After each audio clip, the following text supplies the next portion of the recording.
एक बार फिर दहाड़े सन ऑफ बिहार मनीष कश्यप बुलंद आवाज में डंके की चोट पर बता दी दिल की बात। बिहार राजनीति पर साधा निशाना, जारी है सियासी घमासान। तेजी से वायरल हो रही वीडियो, जल्द बदलेगा बिहार का हाल। इस वक्त बिहार की राजनीति किस ओर पलट जाए ये किसी को नहीं पता।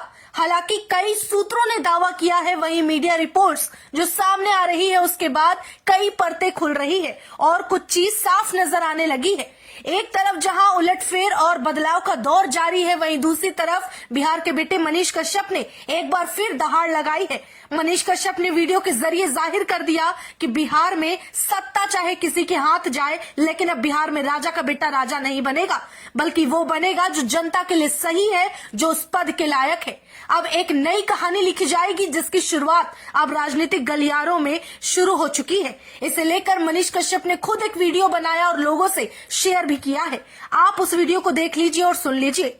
नया मुख्यमंत्री देखने को मिलेगा बहुत जल्द आप लोगों को। उप मुख्यमंत्री भी नए होंगे। कहानी अभी खत्म नहीं हुई है, अभी तो शुरू कर रहे हैं हम लोग। और अब राजा के बेटाओं की कहानी नहीं लिखी जाएगी, अब गरीबों की कहानी लिखी जाएगी, उनके स्वाभिमान की कहानी लिखी जाएगी, उनके साथ जो अपमान हुआ है उसकी कहानी लिखी जाएगी। अब बड़े बड़े राइटरों जो है ना, महलों में बैठ के राजकुमार के बारे में नहीं छापेंगे, अब उनकी कहानी छापेंगे जो मान और सम्मान की लड़ाई में अकेला तो रह जाते हैं लेकिन कभी टूटते नहीं हैं। विनती है आप सभी से, किसी को इतना मत दबाओ कि उसके पास उसके अंदर का डर और भय खत्म हो जाए। अभी भी मेरे खिलाफ बहुत सारा साजिश हो रहा है, सारे चीजों से पर्दा हटाऊंगा। जो करना है कर लीजिए, फर्क नहीं पड़ता, ठीक है। बवंडर आया है बिहार में, और ये बवंडर जो है ना, राजनीतिक पॉलिटिकल बवंडर है, ठीक है। बवंडर के बाद क्या होता है पता है ना, जितने रास्ते में जो है धूल मिट्टी जो होता है ना, वो सब साफ हो जाता है और रास्ता सीधा हो जाता है, ठीक है।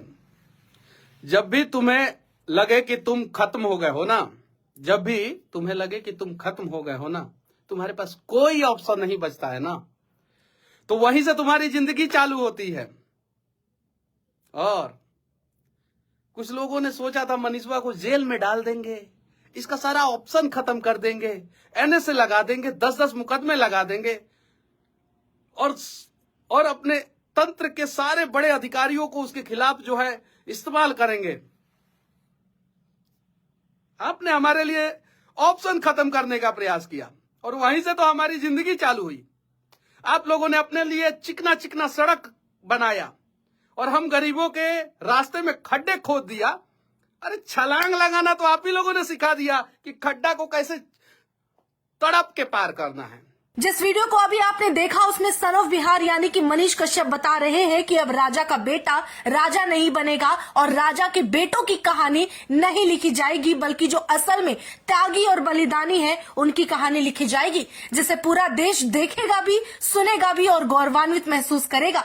अब आने वाले समय में नतीजे जो भी होंगे उसमें बिहार की जनता के सपनों का सौदा नहीं होगा, उनके भविष्य पर कोई आंच नहीं आएगी। अभी तो बस आगाज है, अंत आना बाकी है। जिस दिन अंत आ जाएगा उस दिन बिहार विकास की पटरी पर चढ़ जाएगा। जानकारी के लिए बताते चले, मनीष कश्यप ने बीते साल ही बता दिया था कि अगर वो जेल गए तो वापस लौटने के बाद 180 दिन के अंदर सरकार गिरा देंगे। ये खुली चुनौती उन्होंने बिहार सरकार को दी थी और कहीं न कहीं बिहार के बेटे उस पर खरे उतरे हैं, क्योंकि उनके द्वारा की गई भविष्यवाणी अब सच हो रही है। अभी तो 180 दिन पूरे तक नहीं हुए, बावजूद इसके विरोधी धाराशाही होते दिख रहे हैं। गठबंधन की माला टूटते दिख रही है और विपक्षियों में भगदड़ मची हुई है। मनीष कश्यप ने जो तकलीफें बीते साल झेली, उसके बाद जनता और भी ज्यादा जागरूक हो गई और सजग हो गई है। अब बिहार की जनता भी अच्छा बुरा भला समझने लगी। सही गलत में फर्क कर पाने वाली जनता आने वाले चुनाव में अपने वोट से साबित कर देगी कि बिहार गर्त में ले जाने वाले लोगों को बिहारवासी नहीं चुनेंगे, बल्कि वो चाहिए जो हमारी तस्वीर और तकदीर दोनों को बदल सके।